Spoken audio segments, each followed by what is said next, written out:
Generalised coordinates हम start कर रहे हैं। तो तुम्हारे कोई भी कॉम्प्लिकेटेड सिस्टम के लिए, जैसे मान लो वो पेंडुलम हो या बीड ऑन अ वायर हो, ठीक है। तो उसमें क्या होता है, तुम पोजीशन जो डिस्क्राइब करती थी वो नॉर्मल अपना एक्स वाई जी कोऑर्डिनेट से डिस्क्राइब करती थी। जैसे मान लो ये एक सर्कुलर रिंग है, वायर है, इसमें बीड है, ठीक है। इसका पोजीशन डिस्क्राइब करना होता था तुमको, तो तुम किससे करोगे, एक्स और वाई से करोगे, ठीक है? तो इसको बोला था ऑर्डिनरी कोऑर्डिनेट्स या कार्टेशियन कोऑर्डिनेट्स, जो रेगुलर में यूज करते थे।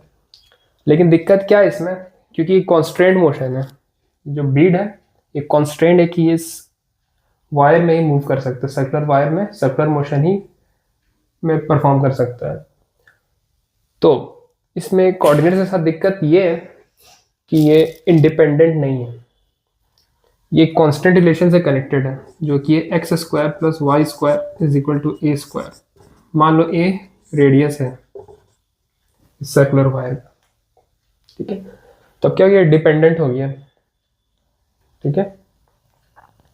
और बहुत सारे केस में ऐसा होता है कि कोऑर्डिनेट्स यूजलेस होता है, जैसे वर्टिकल प्रोजेक्टाइल मोशन, जो उसको हम वर्टिकली फायर करते हैं किसी पार्टिकल को, तो उसमें सिर्फ उसका वाई कंपोनेंट चेंज हो रहा होता है और एक्स और जी कंपोनेंट में कोई चेंज नहीं आता है, क्योंकि इस फॉर्मूले से चेंज आता है U T minus half G T square, और एक्स कंपोनेंट और जी कंपोनेंट दोनों जीरो होता है। तो बहुत बार कोऑर्डिनेट्स यूजलेस होता है, बहुत बार तुम्हारा कोऑर्डिनेट्स डिपेंडेंट होता है, कांस्टेंट रिलेशन में टाई अप रहता है, ठीक है। तो ये डिफिकल्टी पोज करता है मैकेनिक्स में, ज़रूरत से ज़्यादा इक्वेशंस तुमको सॉल्व करना पड़ता है, मेसी हो जाता है कैलकुलेशंस। तो ये परेशानी दिक्कत दूर करने के लिए हम लोग यूज़ करते हैं जनरलाइज्ड कोऑर्डिनेट्स, ठीक है। तो जनरलाइज्ड कोऑर्डिनेट्स क्या होता है, generalized coordinates are the minimum number of independent variables, ठीक है, नीडेड टू डिस्क्राइब कॉन्फ़िगरेशन या position of a system completely. इसका मतलब ये हुआ, जैसे फॉर एग्जांपल अगर bead on a circular wire तुम एग्जांपल कंसिडर करोगी, तो इसके लिए इस केस में जनरलाइज्ड कोऑर्डिनेट क्या होगा, वो होगा किसी रेफरेंस एक्सिस, मान लो ये एक्स एक्सिस है जो कि तुम्हारा रेफरेंस एक्सिस है, और ये तुम्हारा मान लो ओरिजिन है। तो ओरिजिन के साथ ये कितना एंगल बना रहा है किसी पर्टिकुलर इंस्टेंट ऑफ टाइम पे, वो थीटा मान लेते हैं। तो ये थीटा ये एक कोऑर्डिनेट है, ठीक है। तो ये अगर तुम ये जान लो कि किस इंस्टेंट पे क्या एंगल बना रहा है एक्स एक्सिस पर, तुम बीट का पोजीशन डिस्क्राइब कर सकती हो किसी भी इंस्टेंट ऑफ टाइम में, ठीक है। तो ये इंडिपेंडेंट कोऑर्डिनेट कहलाता है, और एक्स और वाई जो कोऑर्डिनेट था इसका वो डिपेंडेंट कोऑर्डिनेट था, ठीक है। की कैरेक्टरिस्टिक्स है जनरलाइज्ड कोऑर्डिनेट का, वो ये कि actually change during the motion. ये वो कोऑर्डिनेट्स होता है कि जो एक्चुअली में चेंज हो रहा होता है मोशन में, बाकी सब कांस्टेंट से पे डिपेंडेंट होता है, ठीक है। ओबे नो कॉन्स्टेंट्स, ठीक है, ये कोई कांस्टेंट ओबे नहीं कर रहा है। जैसे तुम एक्स और वाई हम लिखते हैं, ठीक है, तो एक्स और वाई क्या एक कांस्टेंट ओबे कर रहा है, और वो है X square plus Y square is equal to A square. ये जो सर्कल का इक्वेशन है यही कांस्टेंट है, और यही कांस्टेंट को वही ओबे कर रहा है एक्स और वाई, और डिपेंडेंट भी है। लेकिन जो थीटा है वो इसको ओबे नहीं कर रहा है। Represent 2 degrees of freedom. असल में कितना डिग्री ऑफ फ्रीडम है तुमको ये देख के, कोऑर्डिनेट्स देख के नहीं पता चलेगा, तुम बोलोगे 2 कोऑर्डिनेट्स है। लेकिन अगर तुम जनरलाइज कोऑर्डिनेट्स लोगी जो कि 1 है इस केस में, तो तुम बता दो कि डिग्री ऑफ फ्रीडम भी 1 है, या तुमको डिग्री ऑफ फ्रीडम पता है तो तुम ये गेस कर सकते हो कि जनरलाइज कोऑर्डिनेट भी उतना ही होगा। जैसे 1 डिग्री ऑफ फ्रीडम है तो 1 जनरलाइज कोऑर्डिनेट होगा उस सिस्टम के लिए, ठीक है। 4th पॉइंट है कि can be lengths, angles, distances और एनी कॉम्बिनेशन, ठीक है। तो ये ज़रूरी नहीं है कि सिर्फ एक्स और वाई ही तुम ले सकती हो, तुम थीटा भी ले सकती हो, ठीक है, और तुम डिस्टेंस अगर हो वो भी ले सकती हो। इस केस में तो डिस्टेंस नहीं है, लेकिन अगर ऐसा कोई सिचुएशन बनता है तो उस केस में तुम डिस्टेंस लेंथ भी आ सकता है, या कॉम्बिनेशन भी हो सकता है, डिस्टेंस और एंगल दोनों, उसको भी ट्रीट कर सकती हो। और इस केस में ऐसा नहीं होता था कि कार्टेशियन है तो सब चीज़ कार्टेशियन में होना चाहिए, सब चीज़ स्फेरिकल में होना चाहिए। यहाँ वैसा नहीं है, यहाँ पे तुम एक लेंथ है, एक एंगल है, 2 एंगल है, वो भी चलेगा। जैसे एक एग्जांपल है पार्टिकल ऑन अ सर्कल, कोई पार्टिकल है कोई सर्कुलर पाथ में ट्रैवल कर रहा है, ठीक है। तो इस कॉन्स्टेंट से बाइंडेड है वो, X square plus Y square equal to A square, इसका रेडियस है ए। ठीक है, तो इस केस में जनरलाइज कोऑर्डिनेट होगा थीटा। ठीक है, मान लो पार्टिकल ऑन अ स्फीयर है। ठीक है, ये स्फीयर है, सॉलिड स्फीयर, इस पर कोई पार्टिकल है, मान लो इसके सरफेस पे। ठीक है, तो वो इस कांस्टेंट से टाइड है, वो ये कांस्टेंट ओबे करेगा कि इसके सरफेस पे रहेगा। ठीक है, तो इस केस में तुम्हारे पास 2 डिग्री ऑफ फ्रीडम होगा। कैसे कि इसका जो पी पॉइंट अगर रिप्रेजेंट करना है तो दिखा सकती हो आर थीटा फाई से, या एक्स वाई जी से भी दिखा सकती हो। ठीक है, और एक कांस्टेंट इक्वेशन है 3 - 1, तो 2 आ गया, तो इतना डिग्रीज ऑफ फ्रीडम होगा, तो तुम्हारे पास 2 जनरलाइज कोऑर्डिनेट होगा। तुम देख सकती हो अगर ये पार्टिकल स्फीयर के सरफेस पर रहेगा तो उसका सेंटर से रेडियस फिक्स्ड है। ठीक है, तो तुम्हारे पास क्या बचा है, थीटा और फाई को ये इंडिपेंडेंटली वैरी करेगा, तो तुम्हारा जनरलाइज कोऑर्डिनेट बचेगा q1 थीटा और q2 फाई, यही 2 जनरलाइज कोऑर्डिनेट होगा, मतलब एक लैटिट्यूड और एक लॉन्गिट्यूड फ्री होगा। सपोज करो तुम्हारे पास एक सिस्टम है जिसमें n पार्टिकल्स है। ठीक है, अब कुछ भी हो सकता है, वो हो सकता है कि तुम्हारे पास एक गैसेस सिस्टम है जिसमें n नंबर ऑफ मॉलिक्यूल्स है, या तो तुम्हारे पास सोलर सिस्टम है जिसमें n number of celestial bodies है। ठीक है, और तुम्हारे पास m कॉन्स्टेंट्स रिलेशन है तुम्हारे पास,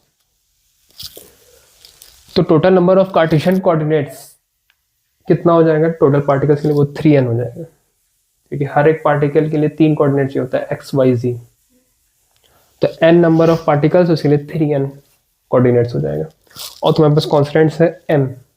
ठीक है, तो तुम्हारे पास डिग्री ऑफ फ्रीडम कितना होगा 3n - m, और इसी को बोला है, और उतना ही इंडिपेंडेंट कोऑर्डिनेट्स होगा जितना तुम्हारे पास डिग्रीज ऑफ फ्रीडम होगा। इसको हम लोग रिप्रेजेंट करते हैं स्मॉल n से।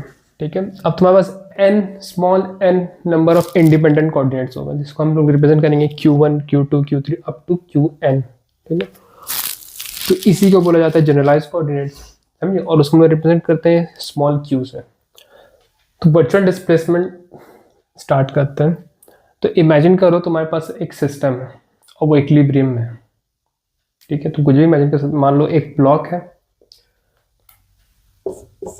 जो कि सरफेस पे रखा हुआ है किसी, और वो इक्विलिब्रियम पे मूव नहीं कर रहा।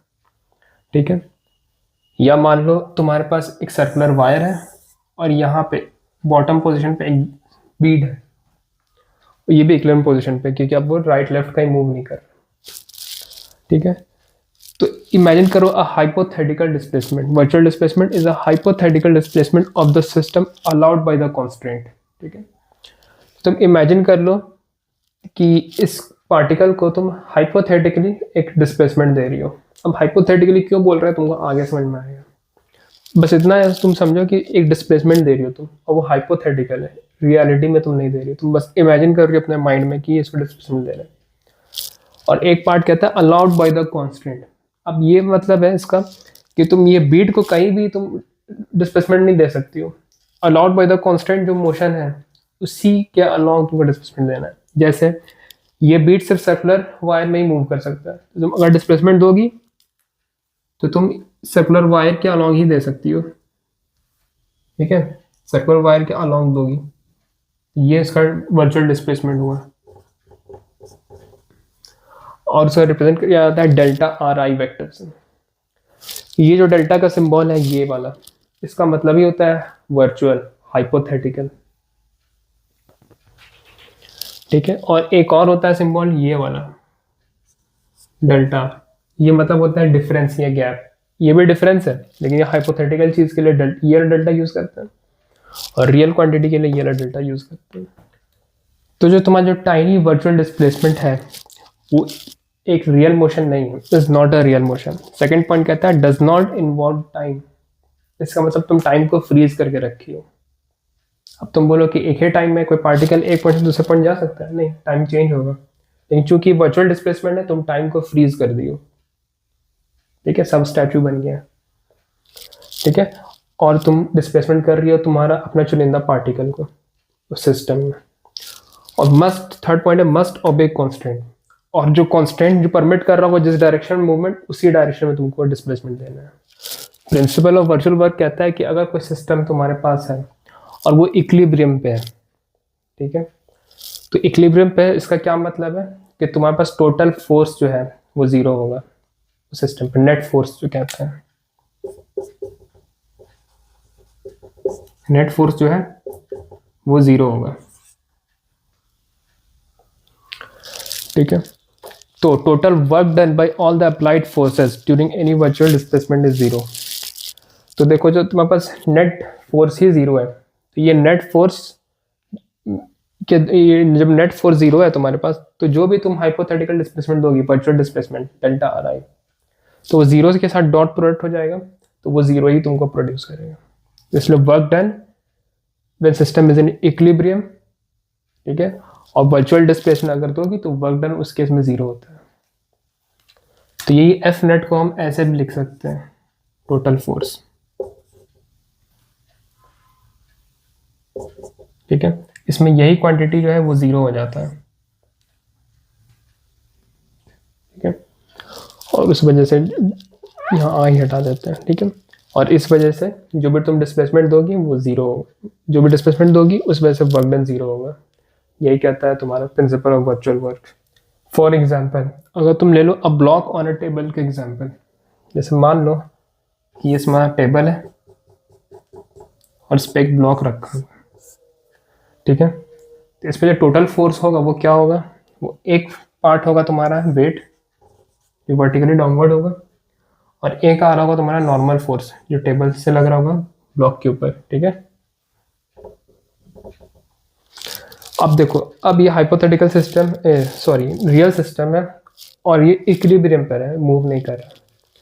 अब तुम इसमें वर्चुअल डिस्प्लेसमेंट दो उसको, इमेजिन करो ये ब्लॉक थोड़ा सा डिस्प्लेस होकर यहाँ पर आ गया और ये तुम्हारा हुआ वर्चुअल डिस्प्लेसमेंट डेल्टा आर। तो तुम देखो कि मोशन इस लाइन के अलॉन्ग हुआ, ठीक है। तो जो तुम देखो कि नॉर्मल जो है वो मोशन के या वर्चुअल डिस्प्लेसमेंट के परपेंडिकुलर है, तो ये दोनों का डॉट प्रोडक्ट जीरो होगा, तो इसका वर्क का कंट्रीब्यूशन भी जीरो होगा। और जो वेट है वो भी वर्टिकली डाउनवर्ड है और डेल्टा आर का जो डायरेक्शन है उसके भी परपेंडिकुलर है, तो ये दोनों का भी डॉट प्रोडक्ट जीरो होगा, तो इसका भी वर्क कंट्रीब्यूशन जो वेट का होगा वो भी जीरो होगा। तो इस तरीके से टोटल वर्क तुम्हारा जीरो होगा। तो यही कहता है प्रिंसिपल ऑफ वर्चुअल वर्क। तो देखो एक इंपॉर्टेंट नोट है और बहुत इंपॉर्टेंट रिजल्ट है जो कि कहता है constant forces usually do no work. अभी जैसे तुम देखिए नॉर्मल फोर्स था वो कोई वर्क नहीं, उसका वर्क का कॉन्ट्रीब्यूशन जीरो रहा, ठीक है। क्यों? क्योंकि virtual displacement is always along allowed directions, ठीक है। जो वर्चुअल डिस्प्लेसमेंट होता है जो अलाउड डायरेक्शन होता है, कांस्टेंट अलाउ करता है उसी के अलाउ होता है। और ज़्यादातर constant forces like normal and tension 99.99% of case में often act perpendicular to this direction, हमेशा परपेंडिकुलर रहेगा। अभी जैसे तुम नॉर्मल देख ली वो परपेंडिकुलर था, अब जैसे सिंपल पेंडुलम है, ठीक है, और ये स्ट्रिंग है और ये बॉब है मान लो, ठीक है, और टेंशन यहाँ पे स्ट्रिंग के अलॉन्ग ऐसे लग रहा है, ठीक है।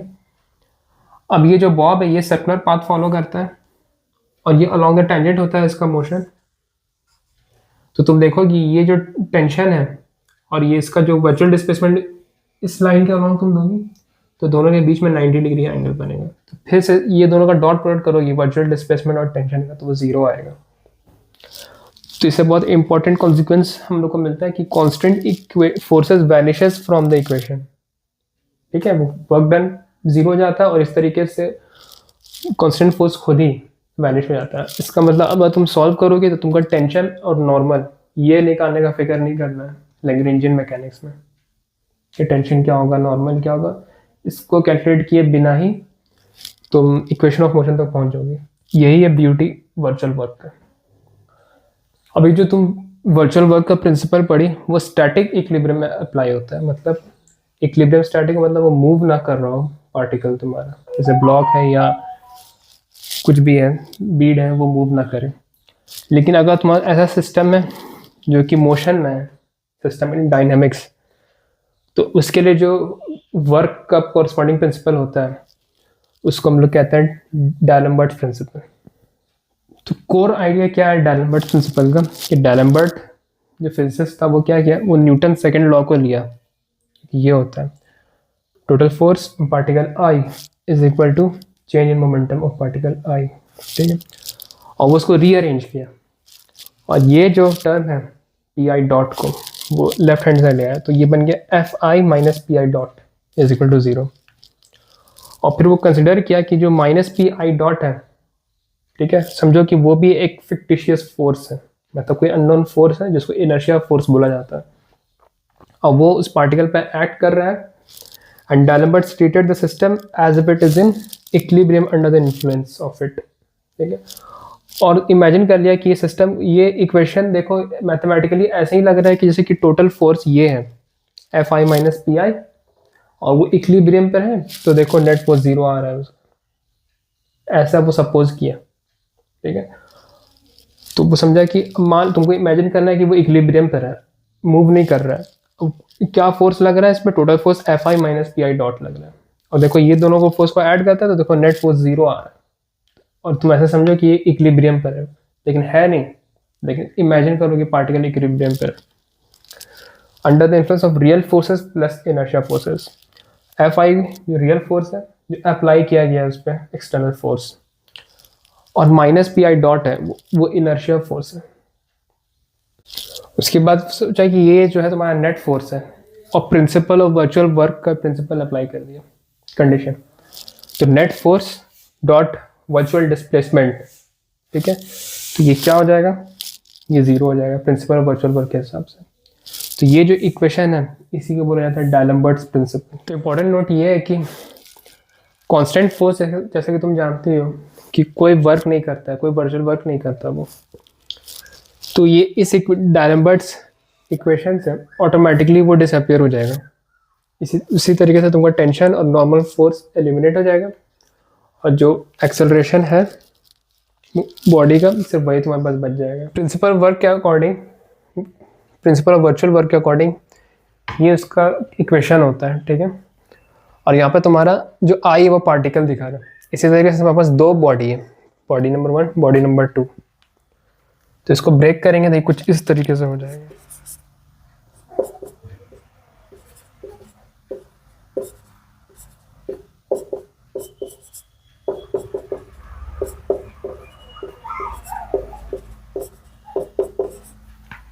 ये बॉडी 1 के लिए, ये बॉडी 2 के लिए, और इस पर जितना भी फोर्स एक्ट कर रहा है वो लिख देते हैं, और इस पर जितना भी फोर्स ऐड कर रहा है इस पर वो यहाँ लिख देंगे। अब देखो इसमें जो ऐड कर रहा है फोर्स वो है W1 वेट, ठीक है। ये तो कोई कांस्टेंट फोर्स नहीं है, कंजर्वेटिव फोर्स है जो ग्रेविटी ऐड कर रहा है। तो इस वाले केस को सॉल्व कर रहे हैं, तो देखो लिखेंगे इसको,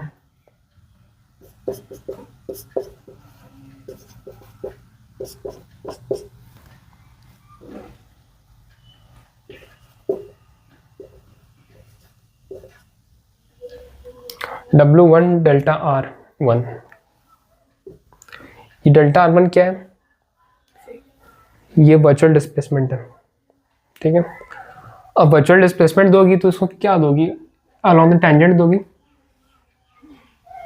ठीक है। तो ये देखो ये टेंजेंट के अलोंग इसका वर्चुअल डिस्प्लेसमेंट होगा, ठीक है। ये टेंजेंट लाइन है, और ये तुम्हारा वेट है, इसके बीच में कोई एंगल बन रहा होगा, वो एंगल कितना होगा, वो एंगल होगा 90 माइनस थीटा। तो डॉट प्रोडक्ट को ओपन करेंगे तो बनेगा W1 delta R1 cosine 90 minus theta. अब ये क्यों बन रहा है इसको भी सॉल्व करके, ज्योमेट्री है, सिंपल ज्योमेट्री, तुमको सॉल्व करके दिखा सकते हैं। उसी तरीके से जो तुम्हारा F2 डॉट डेल्टा R2 होगा, F2 में क्या क्या फोर्स है, टेंशन और नॉर्मल को छोड़ दो, जो कंजर्वेटिव फोर्स है सिर्फ उसी को लो, जो कि ग्रेविटी है। W1 नीचे W2 नीचे ऐड कर रहा है, W2 डॉट डेल्टा R2, ठीक है। उसी तरीके से इसका जो वर्चुअल डिस्प्लेसमेंट होगा वो अलोंग द टेंजेंट लाइन होगा, और ये जो एंगल बनेगा वो भी कोसाइन 90 माइनस 5 बनेगा, तो ये कोसाइन 90 माइनस 5 आ जाएगा। तो इसको सॉल्व करेंगे तो ये बन जाएगा W1 delta R1 sine theta, और ये बन जाएगा W2 delta R2 sine five. और दोनों को इस प्रिंसिपल ऑफ वर्चुअल वर्क के फॉर्मूला में पुट कर देंगे, तो मेरे पास बचेगा W1 delta R1 sine theta plus W2 delta R2 sine five is equal to 0। अब देखो जो डिस्प्लेसमेंट हुआ है वर्चुअल डिस्प्लेसमेंट, ये अलोंग द टेंजेंट हुआ है, या तुम कह सकती हो अलोंग द ये सर्कुलर पाथ छोटा सा वो हुआ है, ये तुम्हारा वर्चुअल डिस्प्लेसमेंट डेल्टा R1, और ये सेंटर है, ठीक है। और ये वर्टिकल के साथ थीटा एंगल बना रहा था, छोटा सा टाइनी डिस्प्लेसमेंट हुआ है डेल्टा R1, तो मान लो ये जो एंगल कवर हुआ होगा वो डेल्टा डी थीटा छोटा सा एंगल कवर हुआ होगा। और तुम जानती हो आर्क लेंथ का फॉर्मूला क्या होता है, delta R1 is equal to R D theta, इस तरीके से लिख सकते हैं। उसी तरीके से डेल्टा R2 को लिख सकते हैं आर डी फाइव। चूंकि ये हाइपोथेटिकल है तो यहाँ पे डी की जगह डेल्टा से रिप्लेस कर सकते हैं, इसको भी डी की जगह डेल्टा से रिप्लेस कर सकते हैं। तो डेल्टा R1 की जगह आर डेल्टा थीटा लिख देंगे, और डेल्टा R2 की जगह लिख देंगे आर डेल्टा फाइव। तो मिल जाएगा W1 sine theta R delta theta plus W2 sine five R delta five is equal to 0।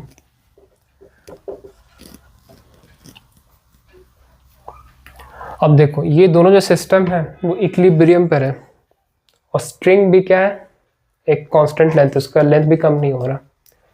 इसका मतलब ये जो टोटल एंगल है वो स्टेशनरी रहेगा, वो कांस्टेंट रहेगा। इसका मतलब हम लोग लिख सकते हैं theta plus five is equal to constant, ठीक है। तो इसका ये मतलब हुआ कि d theta plus d five 0 होगा, या इसको hypothetically delta theta plus delta five 0 लिख सकते हैं, या लिख सकते हैं delta five is equal to minus delta theta. तो डेल्टा फाइव के जगह पर डेल्टा थीटा पुट करते हैं यहाँ पर।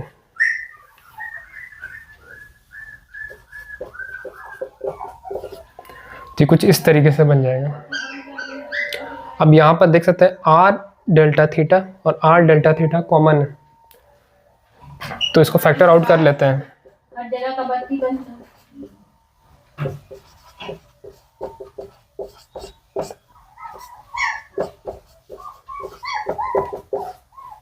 ठीक है, अब देखो ये तो कांस्टेंट वैल्यू है, ये भी वर्चुअल डिस्प्लेसमेंट है, ये भी नॉन जीरो वैल्यू है एक, तो ये 0 होना चाहिए इस इक्वेशन को सेटिस्फाई करने के लिए।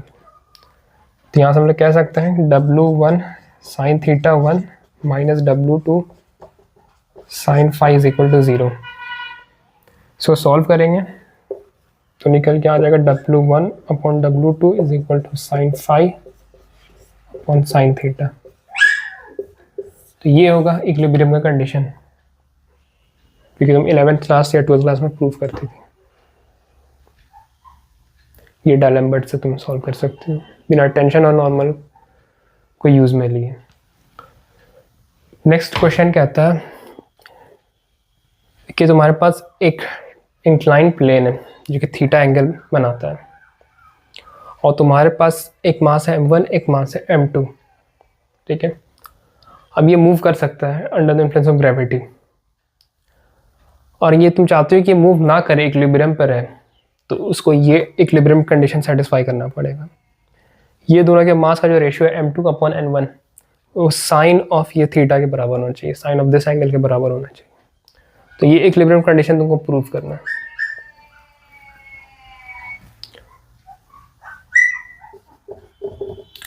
यूजिंग डायलम्बर्ट्स प्रिंसिपल, क्योंकि अब देखो ये डायनामिक सिस्टम हो गया, ये मूव कर सकता है, ज़रा सा भी रेशियो गड़बड़ाएगा m2 अपॉन m1 का तो ये डायनामिक सिस्टम बन जाएगा। तो ये डायनामिक सिस्टम का एग्जांपल है, इसमें डायलम्बर्ट्स प्रिंसिपल का यूज़ करें।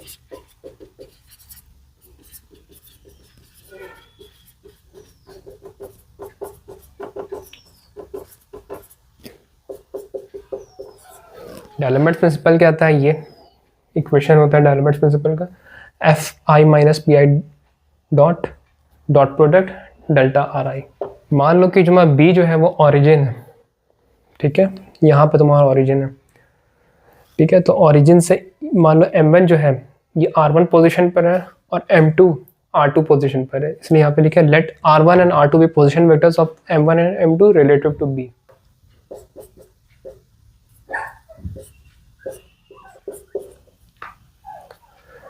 तो बॉडी 1 के लिए मतलब m1 के लिए एफ आई पी आई बन जाएगा f1 p1 डॉट, वो बराबर होगा, अब देखो तुम्हारे पास जो लग रहा होगा ये जो फोर्स F वो ग्रेविटी लग रहा होगा, ठीक है, और कोई फोर्स पे नहीं लग रहा। और हम लोग मान ही चलता है इसमें मूवमेंट है, मोशन में, डायनेमिक्स में है, एक डायनेमिकल सिस्टम है, तो इसके पास एक्सेलरेशन होगा जो कि फिक्टिशियस फोर्स, इनर्शिया फोर्स जिसको बोलते हैं। तो पी आई डॉट होता है एम ए, तो पी आई वन डॉट हो जाएगा m1 a1।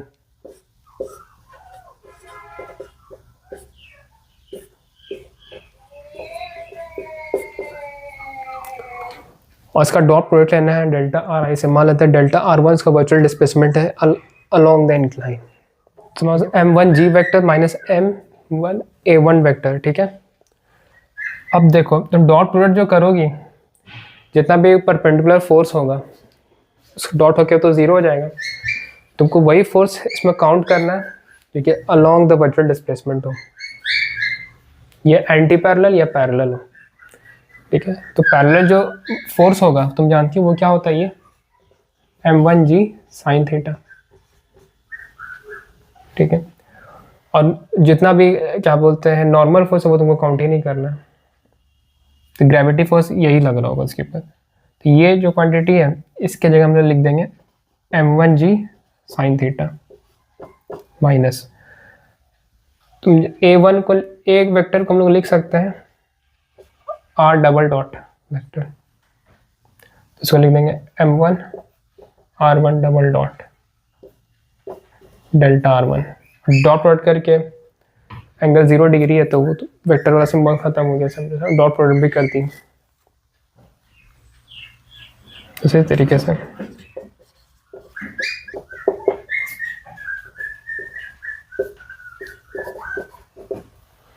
इस पे जो कंजर्वेटिव फोर्स लग रहा होगा वो ग्रेविटी होगा जो कि m2g होगा, और टेंशन और नॉर्मल जो लग रहा होगा या रिएक्शन फोर्स वो सबको काउंट नहीं करना है, सिर्फ कंजर्वेटिव फोर्स काउंट किए। और जो उसका एक्सेलरेशन होगा, अभी मान के चल रहा है एक्सेलरेटेड मोशन है, तो एक्सेलरेशन होगा तो वो ma होता है, तो उसकी ये m1 m2 r2 double dot लिख दिए, और उसका वर्चुअल डिस्प्लेसमेंट मान लो r2 है डाउनवर्ड्स, तो वो लिख दी। अब ये दोनों का सम 0 होना चाहिए डायनामिक्स प्रिंसिपल के अकॉर्डिंग।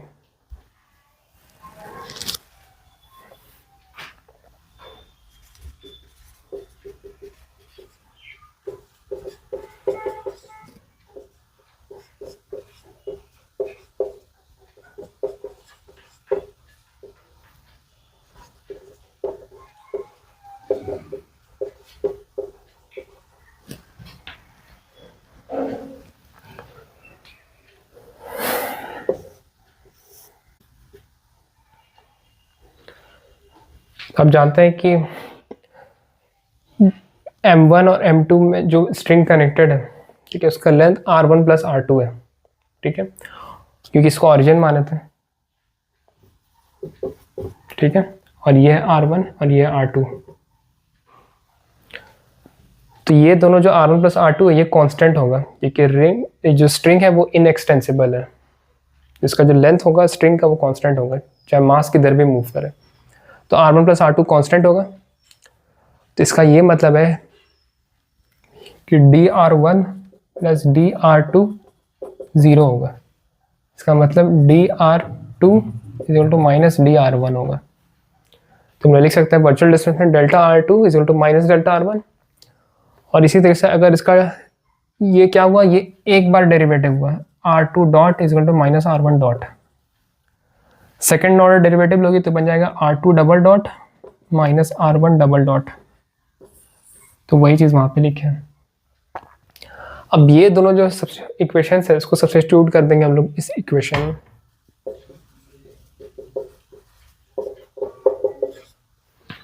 तो ये कुछ इस तरीके से बन जाएगा। R1 की जगह R1 रहने दिए, लेकिन R2 की जगह माइनस R1 डबल डॉट कर दिया, तो ये माइनस प्लस बन गया। और डेल्टा R2 की जगह माइनस डेल्टा R1 लिख दिया, तो ये जो प्लस ये माइनस बन गया। तो उसको रीअरेंज किया तो ये बन गया m1g sign theta minus m2g minus m1 plus m2 R1 double dot और होल ब्रैकेट डेल्टा R1।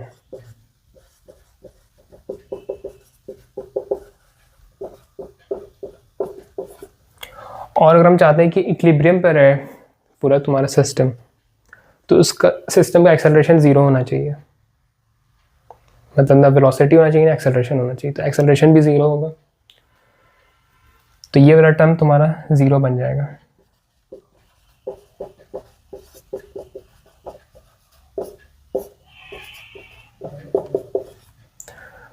तो ये इक्वेशन रिड्यूस होकर बन जाएगा m1g sign theta minus m2g delta R1 जो है ये तो एक नॉन जीरो क्वांटिटी है, तो मतलब यही क्वांटिटी जीरो होना चाहिए जो इक्वेशन को जीरो कर रहा है।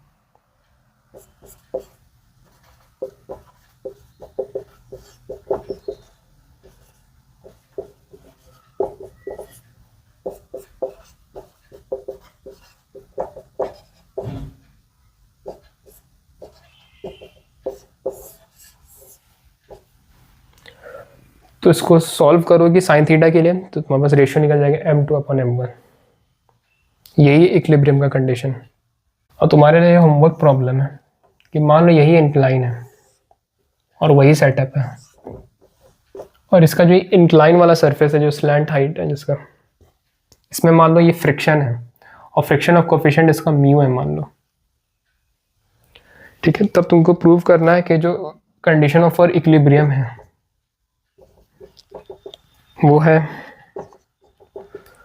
Sine theta minus mu cosine theta is equal to m2/m1। 11th class में तो प्रूफ करते थे ऐसा फ्रिक्शन इन्वॉल्व होता था। तो इसमें तुम्हारा हिट ये है कि फ्रिक्शन इन्वॉल्व होगा, क्योंकि वर्चुअल डिस्प्लेसमेंट जो m1 को दोगी तुम इधर दोगी डेल्टा R1,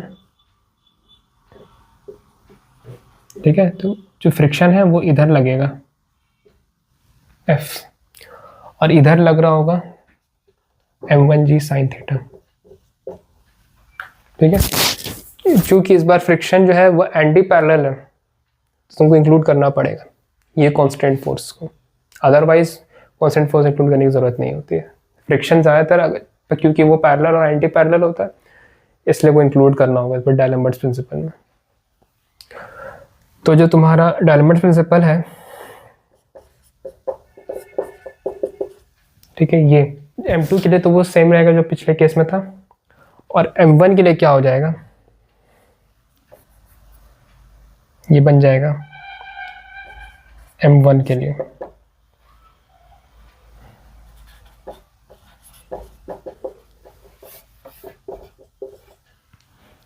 ये बन जाएगा, और डॉट प्रोडक्ट होगा ये क्वांटिटी के साथ जब डॉट प्रोडक्ट होगा तो ये दोनों क्वांटिटी आपस में 0 डिग्री एंगल बना रहा है, तो डॉट प्रोडक्ट होके वो खत्म हो जाएगा, मतलब डॉट प्रोडक्ट कोसाइन 0 1 बन जाएगा। तो डॉट वाला सिंबल हटा दे रहे, ये कुछ इस तरीके से बनेगा। और m2 के लिए वही रहेगा, अगर इसमें पुट करोगी f2 के लिए f2 माइनस p2 बनेगा, p2 डॉट, तो f2 हो जाएगा तुम्हारा m2g और p2 डॉट हो जाएगा तुम्हारा m2r2 double dot delta R2। फिर वही तुमको कंडीशन लगाना होगा कि तुम्हारे पास जानती हो R1 प्लस R2 कांस्टेंट है, तो डेल्टा R1 R2 बराबर होगा माइनस डेल्टा R1 के, और R2 डॉट बराबर होगा माइनस R1 डॉट के, और R2 डबल डॉट बराबर होगा माइनस R1 डबल डॉट के। तो ये दोनों को ऐड करके ये कंडीशन को फुलफिल करोगे तो तुम्हारे पास रिजल्ट आ जाएगा sine theta minus mu cosine theta is equal to m2/m1, बिना फ्रिक्शन या बिना टेंशन और नॉर्मल को इन्वॉल्व किए। फ्रिक्शन को सिर्फ इसलिए इन्वॉल्व करना पड़ा क्योंकि वो एंटी पैरेलल था वर्टिकल डिस्प्लेसमेंट के। अब फ्रिक्शन का फार्मूला कहाँ से आया है ये तुम जानते हैं, वो होता है म्यू एन, एन नॉर्मल है, ठीक है। तो ये देखो, ये जो एम जी था, m1g था, m1g साइन थीटा हुआ और ये हो जाएगा m1g कोसाइन थीटा, और उसको बैलेंस करेगा नॉर्मल। तो यहाँ से बस इतना सा न्यूटोनियन मैकेनिक्स इस्तेमाल किया हमने कि नॉर्मल बराबर होगा m1g कोसाइन थीटा। तो फ्रिक्शन को लिख दिए म्यू m1g कोसाइन थीटा। इतना न्यूटोनियन मैकेनिक्स अगर तुमको आता है तो बाकी टेंशन और बाकी नॉर्मल, जैसे m2 के लिए नॉर्मल हम लोग कैलकुलेट नहीं किए क्योंकि लेकिन टच कर रहा है वो नॉर्मल अप्लाई होगा, लेकिन हम लोग को यूज लाने की ज़रूरत ही नहीं है डायलम्बर्ट्स प्रिंसिपल के अकॉर्डिंग।